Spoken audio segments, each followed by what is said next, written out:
여러분은 희귀질환 전문 스타트업 연합체가 준비한 야심찬 프로그램 희소식을 보고 계십니다. 네, 망막색소 변성증. 발병 시기가 일정하지 않기 때문에 누가 언제 발병하게 될지 아무도 모르는 희귀 질환인데요. 어떤 식으로 진단을 하는지 또 어떤 검사를 받아야 하는지 궁금합니다. 환자분이 먼저 병원에 오시면 당연히 이제 시력을 먼저 재게 되고요. 그 다음에는 눈 안에 망막에 문제가 생기는 거기 때문에 망막 검사를 합니다. 안저 검사라는 검사인데 색소 침착 소견을 보이거나 망막의 혈관이 좀 가늘어지거나 시신경에 이제 창백한 소견들이 보이면 이제 망막 RP 질환을 의심을 할 수가 있고요.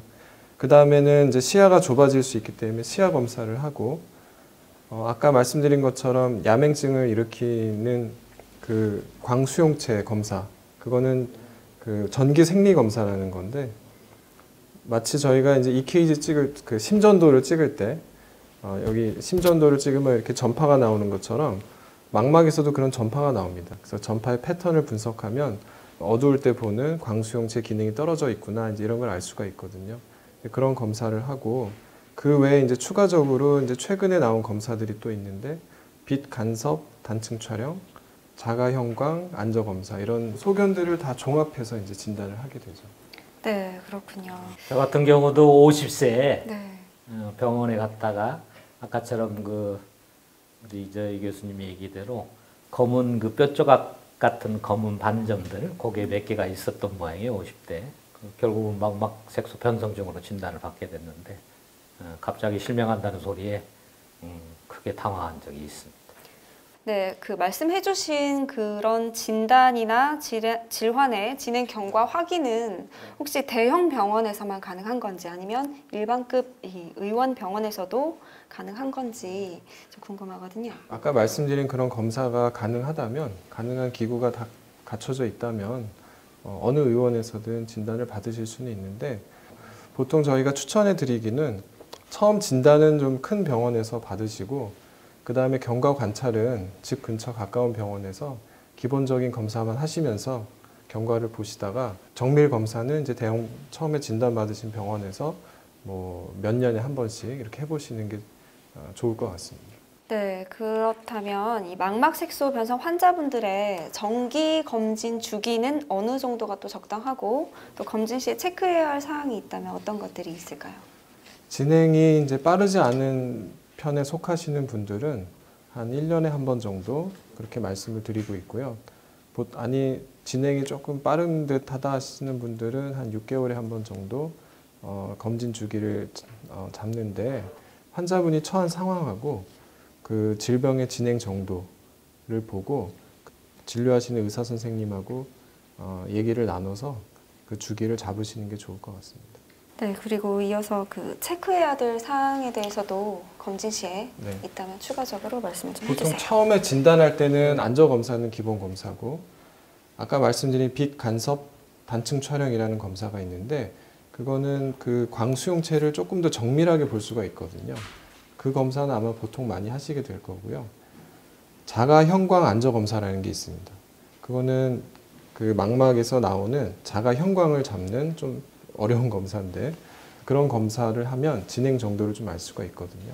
시야가 어느 정도 좁아지는지 정도를 보기 위해서 이제 시야 검사 그 정도 이렇게 오실 때마다 보통 하시게 될 겁니다. 정기적으로 오실 때 체크하는 사항이 그 질병의 진행 정도와 속도도 보지만 이 병에 이제 합병증들이 생기시는 경우들이 좀 있거든요. 제일 대표적인 게 백내장. 백내장이 오시는 분들이 많은데 그 백내장이 있으신지 진행하는지를 봐야 되고요. 또 망막에도 또 다른 합병증이 오시는 경우들이 좀 있습니다. 근데 대표적인 게 그 망막이 이렇게 붓는 황반부종이라는 그런 병이 있어요. 그거는 좀 치료를 해볼 수가 있거든요. 또 망막 앞에 이렇게 막이 덮여가지고 망막에 이렇게 주름지는 또 병이 있습니다. 또 드물게는 망막 중심에 이렇게 구멍이 나시는 분도 있어요. 그런 합병증도 오실 때마다 한 번씩 검진을 하시는 게 좋겠어요.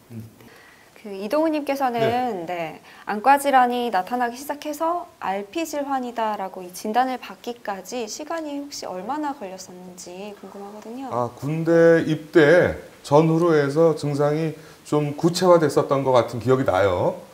그런데 더 기억을 더듬어 보니까 학교 다닐 때 왜 운동장에서 늦게까지 축구를 한단 말이죠.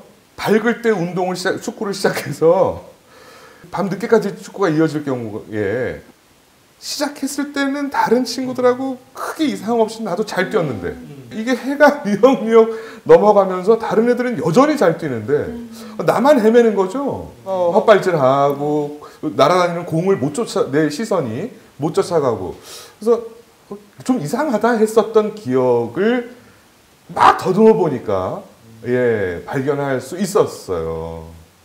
네, 다음 질문으로 넘어가 보겠습니다. 네. 그 부모님이 망막색소 변성 질환 확진자일 경우에 나도 걱정이 돼서 안과에서 이렇게 검진을 받았는데 이상이 없다고 해요.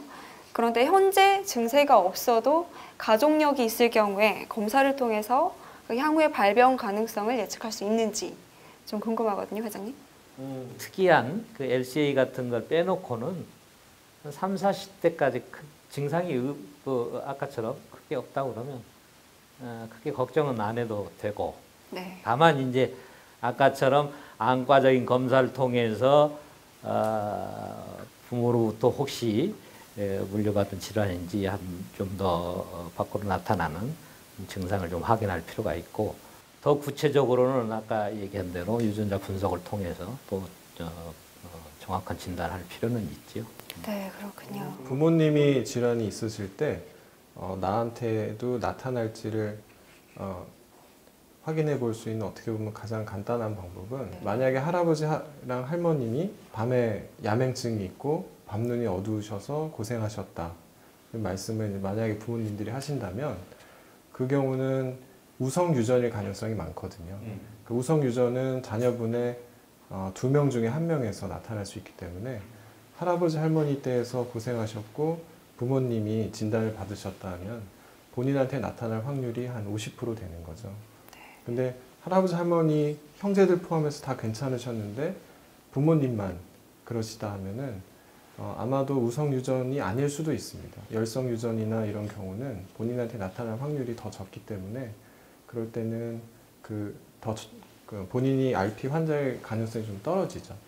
네. 떨어지는 대신에 이제 아까처럼 열성의 경우에는 보인자일 확률이 많죠. 보인자라는 거는 아까도 얘기했지만 본인이 가지고 있지만 발병은 않는 거죠. 네, 잘 들었습니다. 네, 자, 이번에는 조금 다른 방향으로 이야기를 이어가 보도록 하겠습니다. 계속해서 RP 질환의 유전자 정보를 이렇게 말씀을 하시는데요. 유전자 검사를 해야 하는 이유가 있다면 또 검사는 어떻게 하는지, 확진은 어떻게 하는지 궁금하거든요. 첫 번째 질문하신 게 유전자 검사의 필요성. 아까도 말씀 중에 이제 얼핏 나왔는데 저희가 RP 진단을 할 때 임상적인 그 환자분의 증상과 검사를 가지고 사실 진단을 하는 건데요. 사실상 이 병은 유전 질환이기 때문에 유전자를 확인하는 게 어떻게 보면 진단 확진이라고 볼 수가 있습니다. 그러니까 유전자가 확인이 안 됐으면 임상적으로 확진된 상태고 유전 확진은 아닌 거죠. 두 번째는 저희가 이제 유전 정보를 알아야 거기에 대한 맞춤 치료 연구를 할 수가 있습니다. 유전자 맞춤 치료 연구를 했을 때 나온 그 결과물, 치료 방법이 대상자가 되시는지를 알기 위해서도 또 그런 유전 정보를 아는 게 중요하고요. 이걸 통해서 또 저희가 이 병에 대한 알게 되는 지식이 늘어나고 또 발전하게 되면 다음 세대 분들이나 또 다른 분들한테 또 유용한 치료 방법에 기여하시는 면도 있게 되겠죠. 유전자 분석을 협회도 이제 시작을 했고 이제 두 대학병원이 본격적으로 나서 주셨는데 그 당시에는 2007년도에 이 기술이 1인당 보통 2천만 원 이상 고가였어요. 지금은 이제 100만 원대로 떨어졌고 일부는 이제 보험도 적용받게 됐고 그런 시대가 왔는데 특히 유전자 분석을 해 보니까 저희 이제 과거에는 저희가 이렇게 환우들이 이렇게 모여서 이렇게 얘기를 나눠보면 RP가 아닌 분들이 간간히 섞여 있어요. 그냥 암행증이 없으신 분도 있고 RP 경우는 전형적으로 아까처럼 터널 시야로 주변 시야가 이제 줄어드는 건데 그 반대인 중심 시야부터 이제 나빠지는 경우도 있고 그런데 내가 그걸 이제 역 RP라고 그런다고요. RP의 반대 증상. 결국은 그게 이제 유전자를 분석해야 드러나는 거란 말이죠. 그래서 우리가 이제 얘기하는 분자학적 진단을 통해서 정확한 진단이 필요하고 또 이제 최근에 우리가 이제 유전자 분석을 놓고 보면 그 하나하나가 왜 실명을 하는지 원인까지 세포 차원에서 구체적으로 설명을 드릴 수가 있는 정도까지 이르렀어요. 근데 문제는 지금 유전자 분석을 한다 해도 다 밝혀진 건 아닙니다. 한 60에서 70% 정도 밝혀져서 나머지 이제 30% 정도 또 변이 유전자가 베일 속에 숨어 있어요. 매년 그게 한 서너 개씩 찾아내고 있습니다. 그래서 앞으로 5년 내지 10년 안에는 거의 아까처럼 거의 대부분의 망막 퇴행성 질환들의 분자학적 진단이 가능할 걸로 보여져요. 그래서 지금부터라도 거기에 크게 관심을 좀 많이 가져주셨으면 좋겠습니다. 네, 유전자 진단의 최근 개발과 연구 동향에 대해서까지 이렇게 말씀을 해주셨어요. 이게 연구 속도가 어떻습니까? 이게 빠르다라고 봐야 되는 건가요? 무지 빨라졌죠. 무지 빨라진 거죠. 빨라진 거죠. 왜냐면 제가 2007년도에 그때가 32개 발견했는데 지금 벌써 60, 한 7, 8개까지 최근에도 하나 또 밝혀졌고 그래서 이게 이제 거의 다 밝혀지면 훨씬 더 그 차원 높은 진단. 그다음에 이게 그러니까요. 동시에 또 유전자 치료 기술이 또 시작됐기 때문에 네. 치료까지 병행할 수 있는 그런 시대가 열리고 있습니다. 방송 보시는 분들은 아마 방금 말씀해 주신 이 부분이 되게 크게 들릴 거예요. 네, 맞습니다. 왜냐하면 2004년도에 최초 진단을 받을 때만 해도 불과 14년 전인데 지금과는 완전히 다른 게 지금 보세요. 이러한 방송을 준비하고 있죠. 교수님 계시고 회장님이라는 분이 계셔서 정말 의학적인 과학적인 이야기들 정보들을 정말 많이 주시잖아요. 근데 이러한 자리가 생길 거라고는 당시로서는 상상도 하지 못했어요. 진짜 막막했거든요. 의사 선생님과 함께 손을 잡고 함께 막막해 했었어요. 그래서 막막했죠. 네, 그렇죠. 말씀하신 대로 많은 발전이 있었던 것 같습니다. 네, 전문적인 의학적 진단 방법들에 대해서 얘기 나눠봤고요. 환자들이 그 확진 진단을 받고 나면 아까도 계속 말씀을 드렸지만 그 심리적인 무게감이 상상할 수 없을 만큼 상당하시겠죠. 그런데 이런 것들을 극복할 수 있는 노하우가 있으신지 또 주변의 환자들은 어떤 방법으로 이런 것들을 생활 속에서 극복하고 계시는지 궁금하거든요. 네, 이동훈님께서 답변해 주시죠. 극복이라고 하는 단어 이거 사실 되게 이거 추상적입니다. 이게 사람들은 말이죠. 제가 시각 장애인이지만 환하게 웃고 있는 얼굴을 어디선가 보면 그러한 저를 보고 바로 극복이라는 단어를 딱 붙입니다. 우리가 상상하기에 예상하기에 저 사람은 굉장히 침울할 줄 알았는데 웃으면서 활동도 잘하네? 하니까 바로 극복한 이동호가 되는 거예요. 과연 그럴까? 라는 거죠. 극복은 제가 볼 때 극복이라고 하는 건 과학자들이 하는 겁니다. 의학적으로, 과학적으로 극복해내야 우리 환자들이 극복할 수 있는 거죠. 그거 말고 우리가 극복하는 단어가 가지고 있는 속 의미는 받아들임이 아닐까 싶어요. 그러면 남은 것은 환자가 자신의 병을 어떻게 수용할 수 있을까, 어떻게 받아들일 수 있을 것인가에 대해서 사회적 인식이 무조건 중요합니다. 굉장히 중요합니다. 가령 도움을 좀 주고 싶어서 위로를 해주고 싶어서 선한 마음에 이렇게 하는 행동들이 의도치 않게 이렇게 상처가 된다거나 그럴 수 있을 것 같거든요. 특히 말이나 태도나 이런 것처럼 신중해야 될 부분이 있다면 어떤 것들이 있을까요? 속 시원하게 말씀을 해주시죠. 암 환자 수가 엄청나게 늘잖아요. 그러면은 암에 걸린 사람한테 가서 아유 요즘 암은 암도 아니래. 금방 고친대 그거. 그 사람은 마음은 너무너무 따뜻한 마음을 가지고 계신 분이에요. 그리고 위로하고 싶은 목적이 뚜렷이 있는 겁니다. 다만 방식을 잘못 택한 거죠. 그죠? 하지만 이 방식의 문제는 이제 어떻게 잡을 것이냐라는 건데 이거는 하나밖에 없어요. 교육이거든요. 교육. 환경과 교육인데 한번 생각해 보세요. 공교육에서 장애인과 함께 공부하고 장애인과 함께 뛰어놀고 했던 경험이 있냐고요. 이게 흰지팡이란 말이죠. 이걸 자꾸 제가 눈 검사 받으러 미국이란 나라에 갔어요. 이걸 자꾸 갔는데 옆에 있는 사람이 친구가 헐 대박 이러는 거예요. 그래서 왜? 이랬더니 야 이게 뭐야? 그때가 맨하탄 그 거리 그 러시아워 때 빽빽하게 사람이 들어차 있을 때인데 인도에 제가 이걸 딱 짚고 딱 하고 나오니까 내 앞으로 홍해가 갈라지듯이 쫙 갈라지는 거예요. 신기해요. 정말 신기합니다. 이걸 짚고 나갔어요. 내가 치지도 않았어.